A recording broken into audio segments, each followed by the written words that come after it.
뉴스타트 2부 시작합니다. 브라질에서 62명을 태운 중형 여객기가 상파울루 외곽에 추락해 탑승자 전원이 숨졌다고 브라질 당국이 밝혔습니다. 현지 시간 9일 오후 파라나주 카스카베우를 출발해 상파울루주 과를류스로 향하던 ATR-72기종 쌍발 터보프롭 여객기가 상파울루주 비네두 지역 고속도로 근처를 비행하다 주택가 인근으로 떨어졌습니다. 상파울루 구조당국이 SNS에 오후 1시 25분쯤 신고를 받고 현장에 인력을 급파했다고 밝혔고 탑승자 전원이 사망한 것으로 파악했다고 브라질 현지 언론들이 보도했습니다. SNS 등에 올라온 영상에는 비행기 동체가 보이는 곳 주변 상공에 화염이 솟는 모습과 비행기가 수직으로 급강하하며 추락하는 장면이 담겨 있습니다. 현재까지 지상에 있는 주민 중 인명피해 보고는 없는 것으로 파악됐습니다. 추락 항공기는 상파울루에 본사를 둔 보이페스 항공사 소유로 사고 당시 승무원 4명을 포함해 62명이 타고 있었고 한국인의 탑승 여부는 확인되지 않았습니다. 루이스 이나시오 룰라 다 실바 브라질 대통령은 남부 산타카타리나에서 행사 도중 소식을 접하고 탑승객 모두 숨진 것으로 보인다며 참석자들과 묵념함을 애도했습니다. 경기 화성의 공장 밀집 지역에 위치한 상가에서 불이 나 한때 소방대응 1단계가 발령됐습니다. 경부고속도로에서는 버스들이 부딪히는 사고가 나면서 극심한 정체를 빚기도 했습니다. 밤사이 사건 사고 소식은 안보라 기자가 전해드립니다. 1층짜리 상가 건물 위로 검은 연기가 거세게 피어오릅니다. 세찬 물줄기에도 불꽃은 좀처럼 잡히지 않습니다. 어제 저녁 7시쯤 경기 화성시에 있는 상가 철물점에서 불이 났습니다. 소방당국은 인근에 공장이 다수 위치해 있어 번질 위험이 있다고 보고 관할 소방서 인력 전체를 동원하는 대응 1단계를 발령했습니다. 이후 3시간 만에 불은 꺼졌고 다행히 인명피해도 없었습니다. 비슷한 시각 경부고속도로 서울 방향 서울요금소 부근에서 고속버스 석 대가 부딪혔습니다. 이 사고로 버스에 타고 있던 4명이 다쳐 병원으로 옮겨졌습니다. 사고 이후 차선 2개를 막고 수습에 나서다 보니 인근 도로가 2시간 가까이 극심한 정체에 시달렸습니다. 오늘 새벽 2시 반쯤에는 서울 장안동에 있는 고압선이 잘리는 사고가 났습니다. 이 때문에 주변 아파트와 상가 등 360여 호의 전기 공급에 문제가 생겼습니다. 경찰과 소방당국은 인근에서 벌어진 투신 사건과 관련이 있는 것으로 보고 있습니다. YTN 안보라입니다. 폭염 속 정전으로 주민들이 불편을 겪던 부산의 한 아파트 단지가 하루 만에 정상화됐습니다. 부산시 등은 그제 오후 전기 공급이 중단됐던 부산 연제구의 한 아파트에 어제 오후 4시 40분쯤 전기가 다시 공급됐다고 밝혔습니다. 이번 정전은 차단기 부품 등 기계적인 고장에 의한 것으로 알려졌습니다. 어제 낮 1시 20분쯤 경기 광주시 태촌면에서 승용차 한 대가 하천으로 추락했습니다.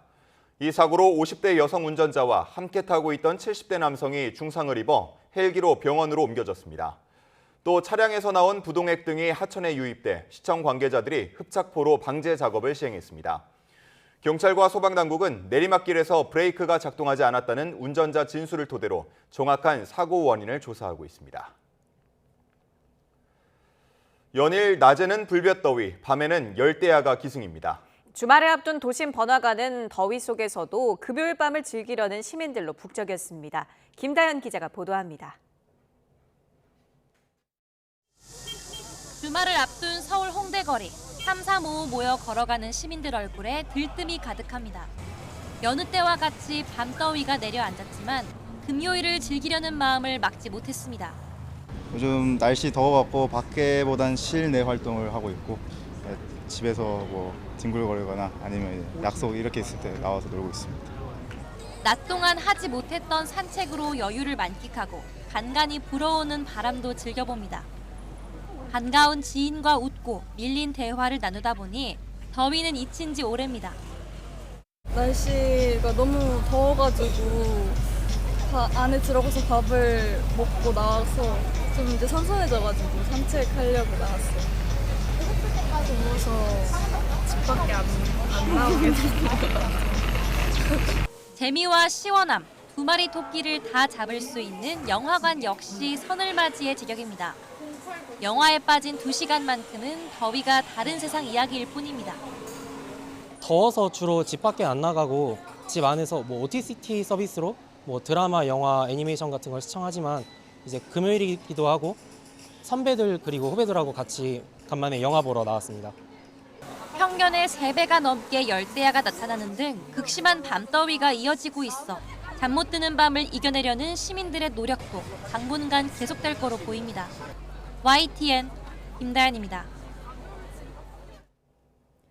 이렇게 폭염이 계속되는 가운데 전국 곳곳에서 가축들과 수산물들의 폐사가 이어지고 있습니다. 전라남도는 어제 하루에만 도내 농가 4곳에서 닭과 오리, 돼지 등 가축 10,000여 마리가 폐사했다고 밝혔습니다. 또 전남 장흥의 양식장에서는 넙치 3,000마리가 폐사했다는 신고가 접수되기도 했습니다. 초대형 산불과 가뭄이 지구촌 곳곳을 쑥대밭으로 만들고 있습니다. 지구온난화가 가져온 기후변화 탓인데 더 큰 문제는 이런 일이 내년에도 또 생길 거란 겁니다. 권영희 기자가 보도합니다. 미국 캘리포니아에는 주 역사상 6번째로 큰 산불이 일어나 서울 면적 2.5배를 태웠습니다. 지난 2월 텍사스 산불은 미국 역사상 2번째 규모였습니다. 캐나다 제스퍼 국립공원 화재도 지난 100년 동안 이곳에서 일어난 가장 큰 산불입니다. 지구온난화로 기온이 크게 오르고 대기가 건조해진 탓이 큽니다. The things that surprised us all is how fast the fire moved in such a short amount of time. I have not personally seen a fire grow so fast in such a short amount of time. 지구온난화는 지난해 브라질 아마존을 덮친 대가뭄에도 절대적인 영향을 미쳤습니다. 전 세계 담수의 5분의 1을 보유하고 있는 아마존은 올해도 예년보다 빨리 심각한 가뭄이 찾아왔습니다. So synthesizing our results, putting both observations and models together, we see that similar droughts to the one last year have become 10 times more likely for just the extremely low rainfall and 30 times more likely for the hot, dry conditions that resulted in low moisture in the soils. 식물은 매년 발생하는 이산화탄소 3분의 1을 흡수해 기후변화 속도를 늦춥니다. 산불과 가뭄은 식물 생태계를 훼손해 이런 능력을 크게 떨어뜨립니다. 게다가 산불은 오히려 나무를 태우며 엄청난 양의 이산화탄소를 내뿜습니다. 프랑스와 영국, 중국 공동연구팀은 이런 이유로 지난해 대기 중 이산화탄소 증가량이 1년 전보다 86% 높아졌다고 발표했습니다. 지구온난화로 인한 기후변화가 산불과 가뭄을 일으키고 산불과 가뭄이 다시 지구온난화를 가속화하는 악순환 고리가 생겼습니다. You have this double hit of fires in North America and the Amazon being less effective at taking up carbon. And in fact, we're already seeing, fires starting again in North America, already recently in Canada. 특단의 대책이 없다면 내년은 물론 앞으로 매년 초대형 산불과 가뭄이 지구촌과 인류를 위협할 가능성이 큽니다. YTN 권영입니다.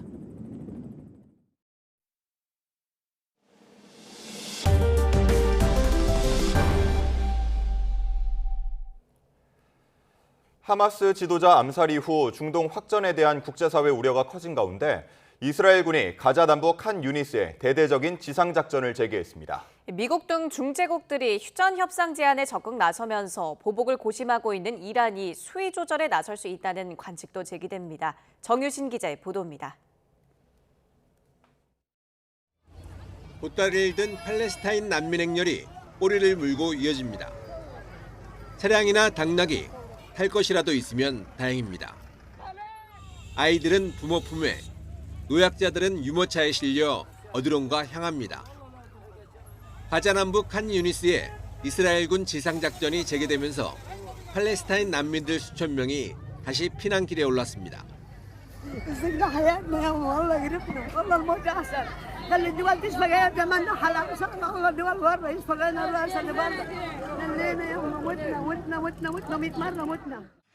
국제사회 우려에도 이스라엘군은 60여 개 목표물을 공습한 데 이어 장갑차 등을 동원해 지상작전을 재개했습니다. 이스라엘군은 칸 유니스에 하마스 기반 시설이 있다는 정보에 따라 작전에 나섰다고 주장했습니다. 길이가 3km에 이르는 지하 터널을 추가로 발견해 대원들을 사살하고 시설을 해체했다고 밝혔습니다. 이스라엘군은 레바논 국경지대에 있는 헤즈볼라 군사시설에 대한 공습도 이어갔습니다. 이 지역에서 활동하던 하마스 고위급 지휘관 사메르 마흐메드 알하지를 제거했다고 주장했습니다. 이런 가운데 미국과 카타르, 이집트 3개국 정상들은 가자지구 휴전협상을 오는 15일 재개할 것을 촉구했습니다. 이스라엘은 긍정적으로 화답했지만 새 지도자가 이끄는 하마스 측은 아직 답을 하지 않고 있습니다. 미국은 중동 지역 확전을 막기 위해 외교적 노력에 집중하고 있습니다.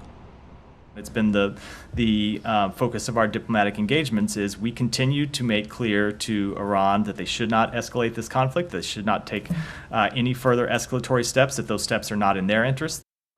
한이의 암살 이후 피해 보복을 공언했던 이란은 열흘이 지나도록 별다른 움직임을 보이지 않고 있습니다. 장기간 경제 제재로 어려운 상황에서 새 정권이 출범한 이란 입장에선 이스라엘과 전면전이 부담스러울 수밖에 없습니다. 때문에 가자 휴전 협상 결과에 따라 이란이 수위 조절에 나설 가능성이 크다는 관측도 나옵니다. YTN 정신입니다.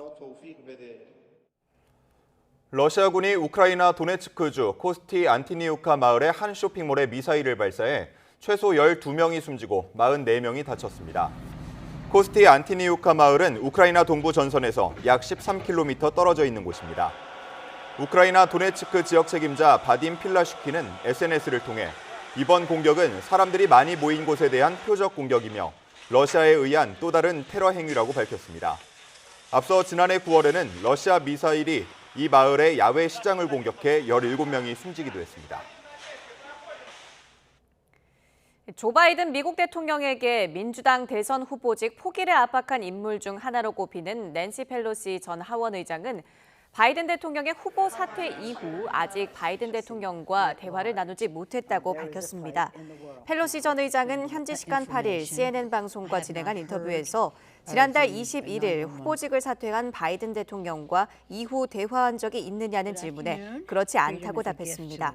그러면서 특이할 게 없는 일이라며 그가 자신이 사랑하는 걸 알고 있다고 강조했습니다. 펠로시 전 의장은 자신이 바이든 대통령에게 공화당 대선 후보인 도널드 트럼프 전 대통령과의 토론에 나서지 말 것을 경고하기도 했다고 밝혔습니다. 지난달 13일 미국 공화당 대선 후보인 도널드 트럼프 전 대통령을 상대로 벌어진 총격 사건 전후 상황이 담긴 경찰 보디캠 영상이 추가로 공개됐습니다. 공개된 보디캠 영상에는 총격 직전 범인을 발견한 경찰관이 오히려 뒤로 물러서는가 하면 단일 통신망이 없어 경찰과 비밀 경호국이 의사소통이 어려웠던 상황이 그대로 담겼습니다. 또 유세장 주변에 배치됐던 한 경찰관이 건물 지붕에 인원을 배치해야 했다는 자신의 말을 비밀 경호국이 무시했다며 분통을 터뜨리기도 했습니다. 영상에서 신원이 공개되지 않은 한 경찰관은 20살 토머스 매슈 크룩스가 트럼프를 향해 총탄을 발사한 직후 옥상에 사람들을 배치해야 할 필요가 있다고 나흘 전에 말했다고 주장했습니다. 미국의 팝스타 테일러 스위프트의 오스트리아 콘서트장 주변 테러를 모의한 혐의로 10대 용의자 2명 외에 이라크 국적의 세 번째 용의자가 체포됐다고 로이터 등 외신들이 보도했습니다. 오스트리아 내무부는 현지 시간 8일 스위프트 공연장 테러를 모의한 용의자로 19살과 17살 용의자 2명을 체포한 데 이어 이라크 국적의 18살 용의자를 체포했다고 밝혔습니다. 이라크 국적의 용의자는 지난 6일 이슬람 극단주의 무장 세력인 이슬람 국가 IS의 충성을 맹세한 것이 확인됐지만 이번 테러 모의 연관 여부는 아직 조사 중이라고 당국은 밝혔습니다.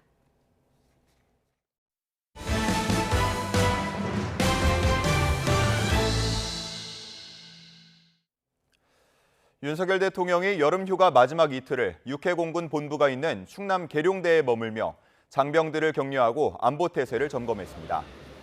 윤 대통령은 어제 계룡대 전시지휘시설에서 을지 자유의 방패 연습 준비 상태를 점검하고 이번 연습이 대비태세를 더욱 강화하는 계기가 되도록 내실 있게 준비해달라고 당부했다고 정혜전 대변인이 서면 브리핑을 통해 전했습니다. 윤 대통령은 우리가 전 세계에서 가장 비이성적인 북한의 위협에 마주하고 있다며 북한이 핵 선제 공격을 법제화하고 우리 국민에게 쓰레기 풍선까지 날리고 있는 만큼 확고한 군사 대비 태세를 갖춰달라고 주문했습니다. 세 번째 최상병 특검법을 발의한 민주당이 제3자 추천 방식을 제안했던 국민의힘 한동훈 대표에게 이젠 자체 특검안을 내라며 거듭 압박했습니다. 한 대표는 아직 별다른 입장을 밝히지 않았는데 여당 내부에서는 김건희 여사가 명시된 야당 특검법에 논의의 여지가 사라졌다는 반응입니다. 박정현 기자입니다. 국민의힘은 민주당이 발의한 세 번째 차상명 특검법에 결국 민생보단 정쟁을 택했다며 연일 비판을 쏟아내고 있습니다. 특히 이른바 구명로비 의혹에 김건희 여사까지 수사 대상으로 적시한 걸 두곤 격양된 반응을 보이며 수용 불가 방침을 분명히 했습니다. 대통령의 배우자를 수사 대상에 올린 더욱 개혁된 법안을 발의한 것만 보더라도 여전히 정쟁과 공세라는 정략을 놓지 못한 것이 분명합니다. 한동훈 대표도 민주당이 특검 제도를 타락시키고 있다며 맹비난했습니다. 다만 자신이 대안으로 제시했던 제3자 추천 특검법은 당내 의견 수렴을 거치겠다는 공언과 달리 취임 이후 말을 아끼고 있습니다. 특검이란 제도를 타락시켰다고 생각해요. 전혀 특별하지 않잖아요. 특별검사 아닙니까? 이를 두고 한 대표가 당분간 특검 수정안을 언급하기가 부담스러워졌다는 분석이 지배적입니다. 김 여사까지 명시한 야당 특검에 당내 거센 반발을 딛고 특검을 꺼내들었다가는 자칫 내용으로 번질 우려가 적잖다는 겁니다.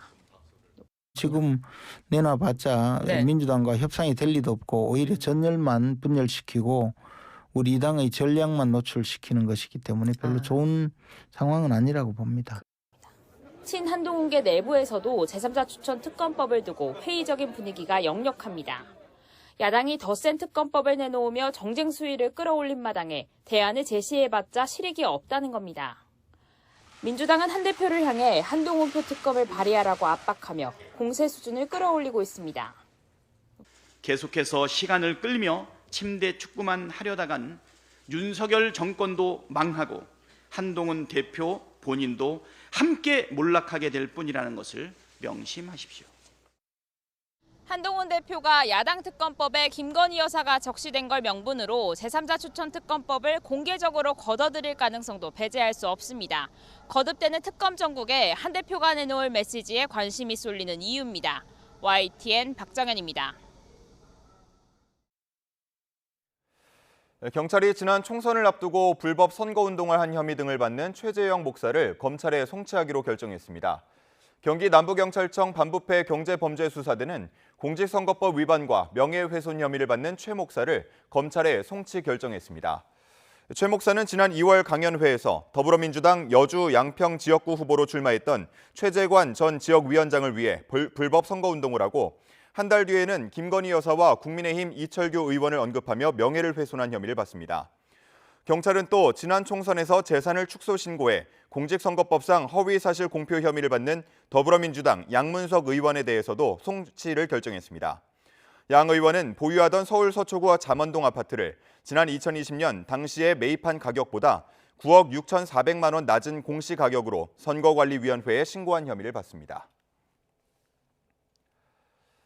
민주당 잠룡으로 거론되는 김경수 전 경남도지사가 광복절 복권 심사 대상에 오르자 야권은 일제히 늦었지만 환영한다는 메시지를 내놨습니다.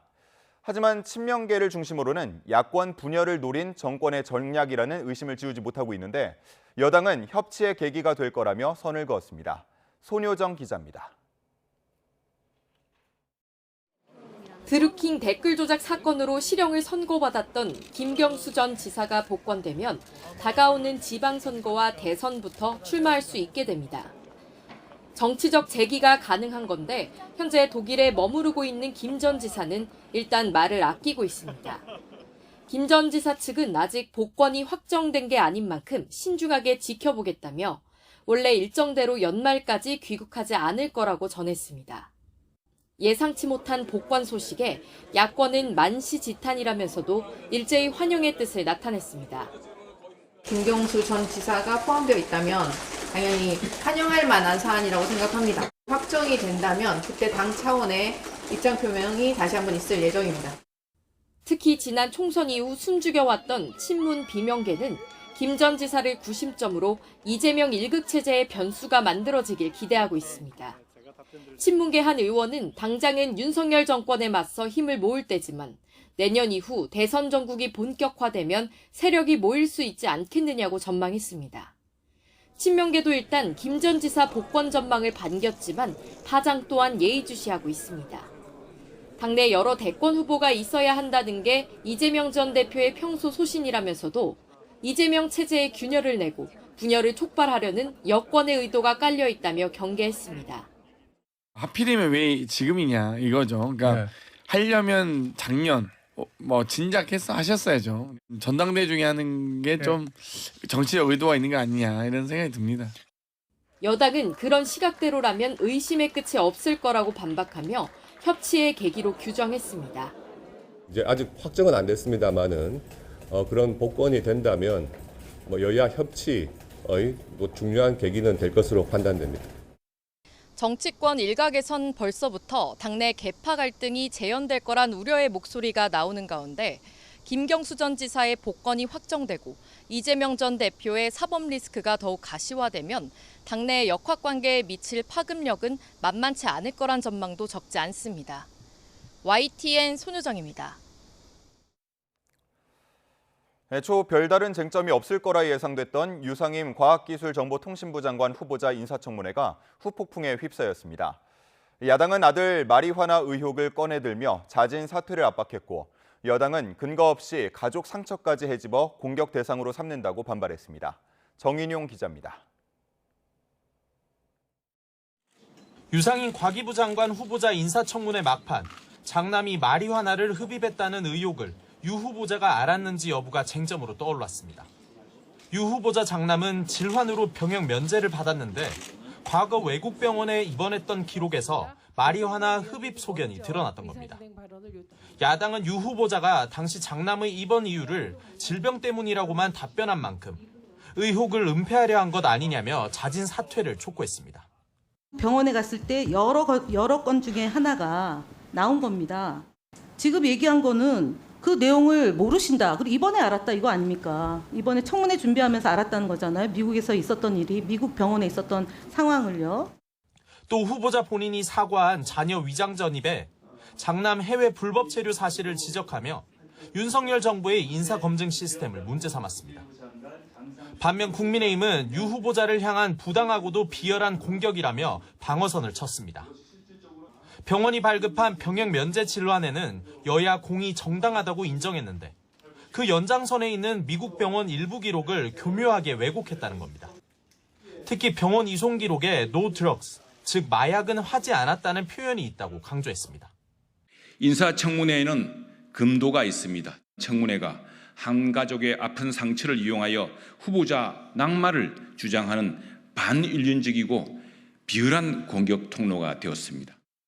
그러면서 유 후보자가 자기 분야에서 탁월한 업적을 쌓은 최고 전문가인데도 정책과 능력, 이력 검증은 도외시했다며 야당의 사과를 촉구했습니다. 유 후보자는 입장문을 내고 아픈 자식을 더 잘 챙기지 못해 송구하다면서도 장남 병역 면제 관련 모든 사실을 국회에 거짓 없이 설명했다고 밝혔습니다. 유상임 과기부 장관 후보자 인사청문회가 전국의 돌발 변수로 떠올랐습니다.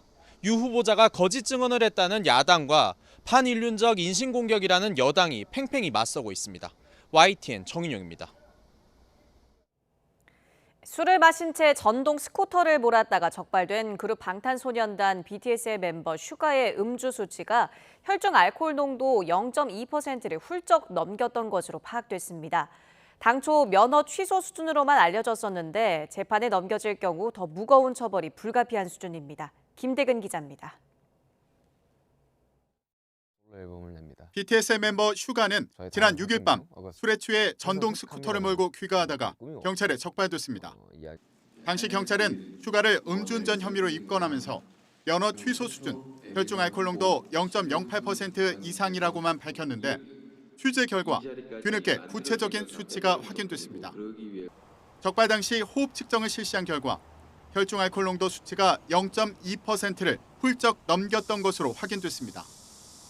슈가는 경찰에 맥주 한 잔을 마시고 잠깐 몰았다고 진술한 것으로 알려졌는데 음주 측정 결과와는 배치됩니다. 혈중 알코올 농도가 0.2%를 넘는 경우 재판에서 양형이 가중됩니다. 현행법상 전동 스쿠터를 몰고 음주운전을 한 경우 혈중 알코올 농도 수치가 0.08% 이상 0.2% 미만이면 1년 이상 2년 이하의 징역이나 500만 원에서 1,000만 원의 벌금형을 받을 수 있습니다.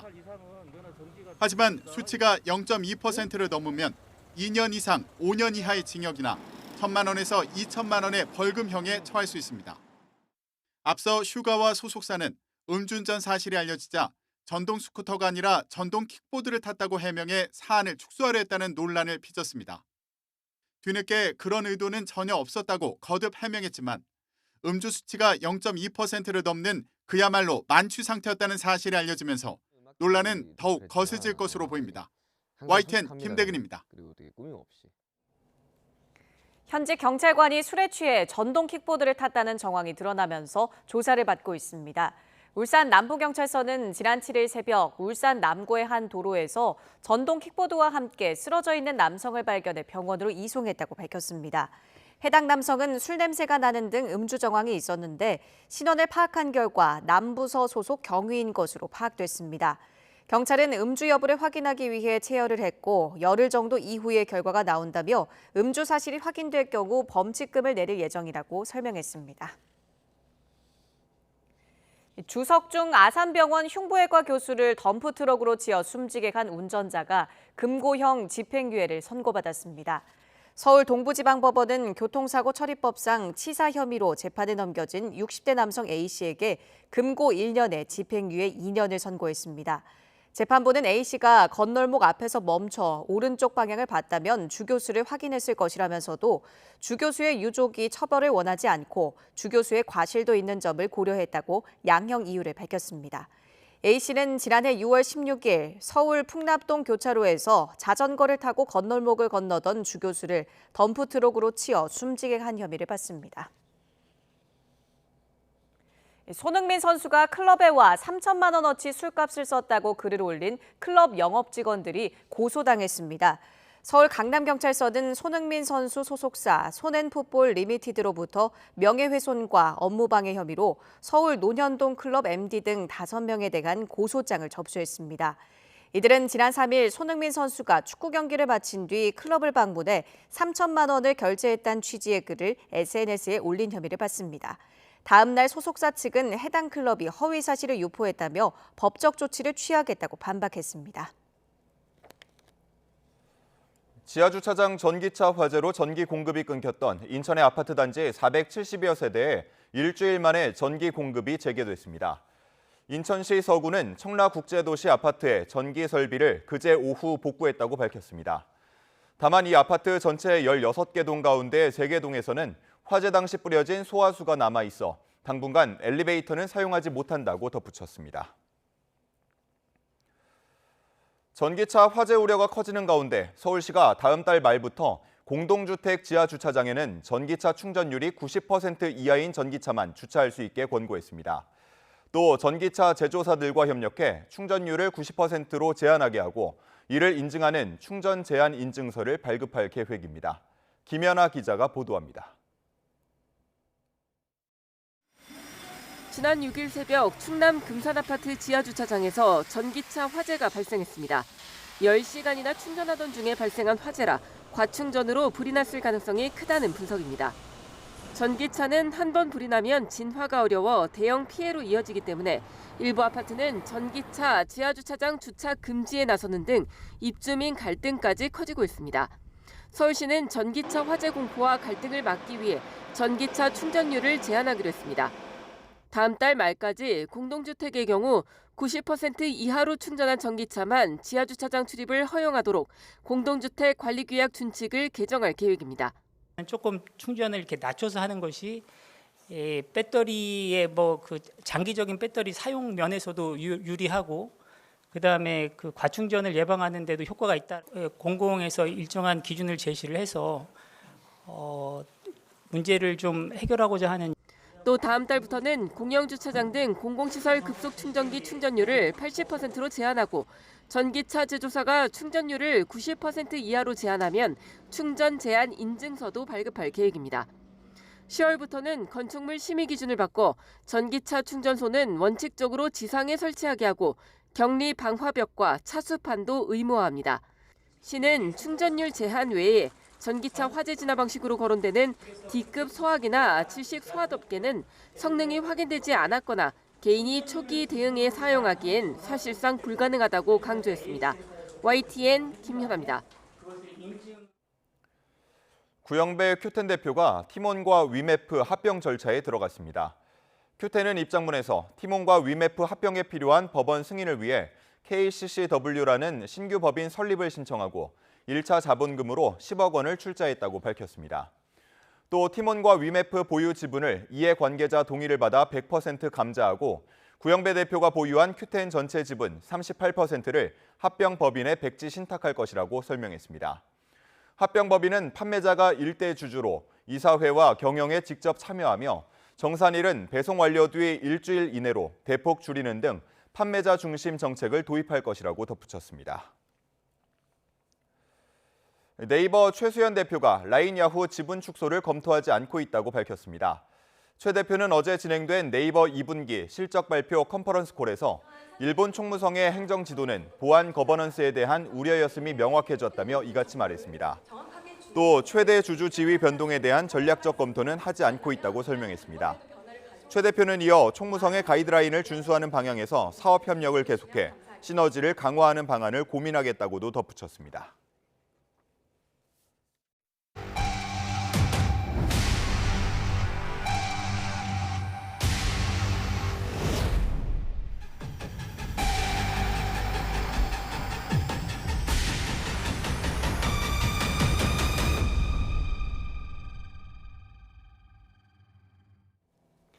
다시 유행이 시작된 코로나19는 이달 말쯤 환자가 가장 많이 늘어날 것으로 예상됩니다.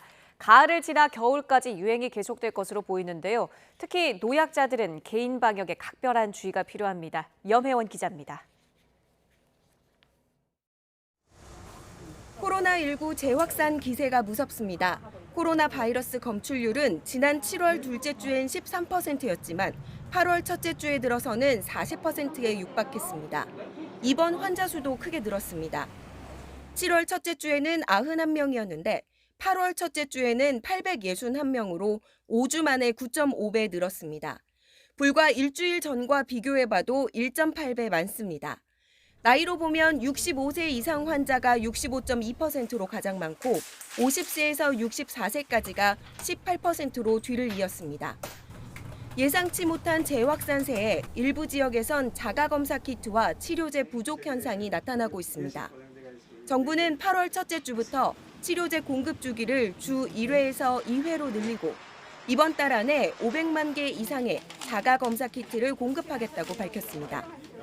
정부는 의료 공백 사태에도 코로나 환자들이 병원 치료를 받는 데는 차질이 없다고 밝혔습니다. 문제는 환자 숫자가 앞으로 더 늘어날 걸로 예상된다는 점입니다. 그동안의 코로나 유행 주기를 보면 봄, 여름에 주춤했다가 더위가 꺾이고 학생들이 개학하는 8월 말부터 급속도로 확산했습니다. 8월, 9월 요 시점에 다시 증가를 하기 시작하거든요. 그리고 요 시기가 지나서 가을 되면 다시 감소했다가 동절기에 다시 증가하는 패턴, 이런 패턴들이 과거 2, 3년 동안 루틴이 되어 왔거든요. 그래서 2024년이니까 올해에도 같은 패턴으로. 현재 코로나 위기 단계는 가장 낮은 수준인 관심 단계입니다. 전문가들은 아직 위기 단계 격상까지 언급할 수준은 아니라며 손을 잘 씻고 마스크를 쓰는 등의 개인 방역을 강조하고 있습니다. 특히 기저질환이 있는 노령층에 각별한 주의가 필요합니다. 정부는 코로나 바이러스 변이에 효과적인 신규 백신 접종을 오는 10월쯤 시작할 예정이라며 독감 예방주사와 함께 맞을 것을 권고했습니다. YTN 염혜원입니다. 담도암은 발생률이 세계 2위를 차지할 정도로 우리나라에서 많이 걸리는 데다 치료가 쉽지 않고 보통 말기에 발견되는 경우가 많아서 사망률도 높습니다. 그나마 면역 항암제를 이용한 치료법이 나와서 생존율이 높아지고 있지만 보험급여가 적용되지 않아 환자들에겐 그림의 떡이나 마찬가지입니다. 김주영 기자가 보도합니다. 담도암은 지방을 소화하는 담즙의 통로 담도와 담즙을 저장하는 담낭에 생기는 암입니다. 장기 자체가 몸속 깊숙이 있다 보니 조기 발견이 어렵고 의심 증상도 말기에 나타납니다. 아직까지는 담도암에서 어떻게 그것을 건강검진상에서 빠르게 조기 진단하는 것에 대해서는 밝혀진 바가 잘 없기 때문에 또한 진단 또한 늦게 되고 있고요. 환자 10명 가운데 7명은 진단 당시 수술이 불가능할 정도입니다. 그렇다 보니 5년 생존율이 30%에 못 미치고 진단 이후 평균 생존 기간은 1년에 불과합니다. 더구나 우리나라의 담도암 발생률은 세계 2위를 기록하고 있습니다. 해부학적 위치상에서 간이랑 십이지장, 췌장에 둘러싸인 부분에서 발견이 되게 되는데 그런 해부학적 위치가 이제 수술적으로 접근하기가 되게 어려운 그런 것입니다. 그리고 수술하더라도 재발률이 워낙 높습니다. 다행히 최근 새로운 면역항암제 병행요법의 효능이 확인되면서 환자들은 희망을 품게 됐습니다. 기존 치료 방식보다 2배 이상 장기 생존 가능성을 높여준 겁니다. 문제는 어마어마한 비용입니다. 아직 보험 급여 적용이 안 돼 약값만 한 해 1억 5천만 원에 육박합니다. 이 때문에 환자들은 돈을 모을 때까지 기다리다가 치료를 받거나 아예 치료를 포기하는 경우까지 나오고 있습니다. 비용 크죠. 제가 낸 비용이 한 1억 정도. 저는 처음에 이걸 비용이 너무 많이 드니까 안 하겠다 했어요. 처음에. 근데 이제 가족들이 꼭 해야 된다고.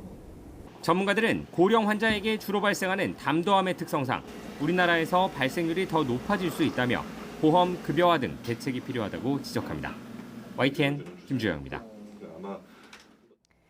정부가 학생들의 마음 건강을 지원하기 위해 학교 내 통합지원센터를 만들고 진료비 바우처를 제공합니다. 교육부는 어제 경기도 의정부에 있는 위센터에서 사회관계장관 회의를 개최하고 학생 맞춤형 마음건강 통합지원 방안을 발표했습니다. 그동안에는 심리, 정서적 위기 학생을 개별 교사가 대응하는 경우가 많았지만 앞으로는 교장과 교감을 중심으로 통합 지원 체계를 만들어 함께 대응하게 됩니다. 또 도움이 필요한 학생이 상담받을 수 있도록 전문 상담교사 배치를 확대할 계획입니다. 일본 기상청이 도쿄 앞바다인 난카이에서 일주일 안에 대지진이 일어날 수 있다며 주의 정보를 처음 발표했습니다. 난카이 대지진은 역사상 가장 강했던 규모 9.0의 동일본 대지진과 비교될 정도여서 공포감이 커지고 있습니다. 정혜윤 기자의 보도입니다. 섬나라 일본은 해양판과 대륙판의 경계 지점에 자리 잡고 있습니다. 특히 판과 판이 만나는 세 개 지점에서 강한 지진이 자주 발생하는데 지난 2011년 규모 9.0의 대지진이 일어난 도호쿠 지역은 태평양판과 북미판이 만나는 경계 지역이었습니다. 이번에 일본에서 대지진을 경고한 난카이 해구는 규슈 동쪽, 도쿄와 인접한 곳으로 유라시아판과 필리핀판이 만납니다. 난카이 해구는 크게 3개의 단층대로 구성되는데 약 100년에서 200년을 주기로 강력한 지진이 발생하는 곳입니다. 그런데 최근 150년 내 이 지역에서 큰 지진이 일어나지 않고 있습니다. 일본 지진 전문가들이 지진 에너지가 한계를 넘을 정도로 쌓인 위험한 곳으로 난카이를 꼽는 이유입니다. 지역별로 한 150년 주기로 규모 8에 육박하는 지진들이 생겨오고 있었거든요. 그런데 동경 앞바다 지역에 해당되는 토카이 지역은 바로 지진 발생 시기가 넘어섰어요. 최악의 경우는 이 난카이 해구 지역이 전체가 다 부서지면서 최대 규모 9.0에 이를 수 있다. 일본 기상청은 규슈 미야자키현 앞바다에서 규모 7.1의 지진이 발생하자 난카이 해구 지진 임시정보 주의 단계를 발령했습니다.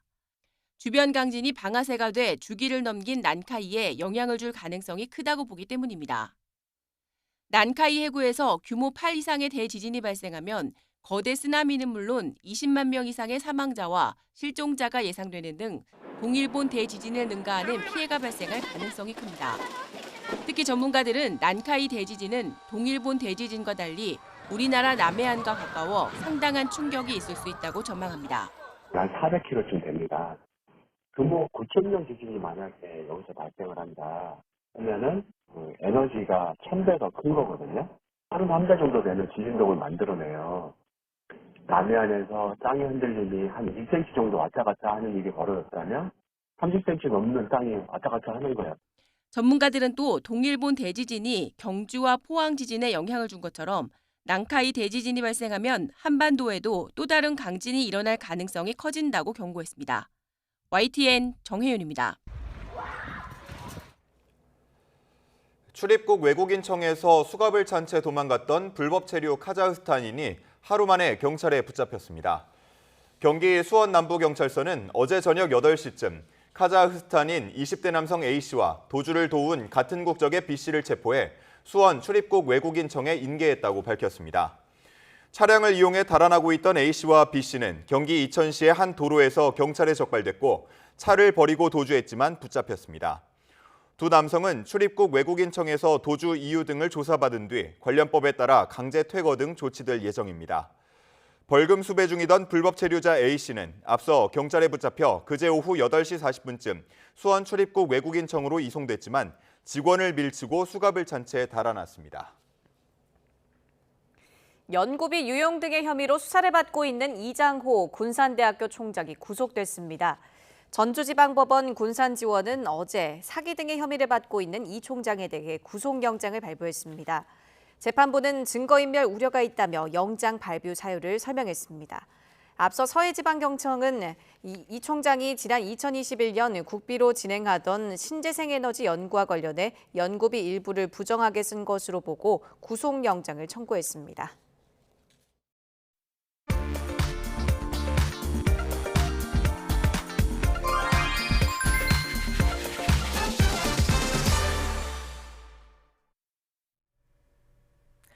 이번 주말도 평소보다 여유 시간 넉넉히 잡고 이동하셔야겠습니다. 최근 4주 대비 약 10만 대에서 30만 대가량 교통량이 더 증가하겠는데요.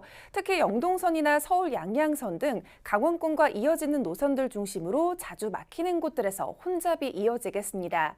한편 지금 12번 광주대구선 광주 방향 함양 산산골 휴게소 부근에 돌발 상황이 발생했습니다. 지금 1차로 쪽에서 승용차 관련한 화재 사고 처리하니까 이동하실 때 보다도 주의해서 통과해 주셔야겠고요. 역시나 강원권으로 향하는 길들 빠르게 버거워지고 있습니다. 52번 광주 원주선 원주 쪽으로는 초월터널을 앞두고 흐름이 뚝 떨어지고요. 60번 서울 양양선 쪽으로는 양양 쪽으로 강일과 화도 중심으로 각각 6, 7km 정체를 지나고 나면 이제는 강원권 안쪽에서도 밀리기 시작하면서 조양을 앞두고 3km 구간 가다서다 반복하고 있습니다.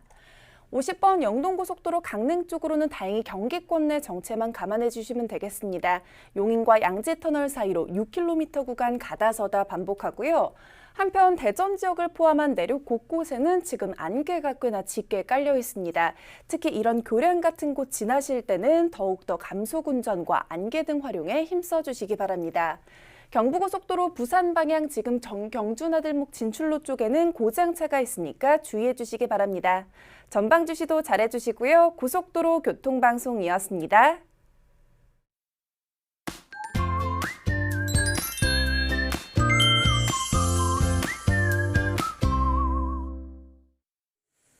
밤새 더워서 뒤척이지 않으셨나요? 밤사이 기온이 25도를 웃돌면서 서울은 20일째 열대야가 이어지고 있습니다.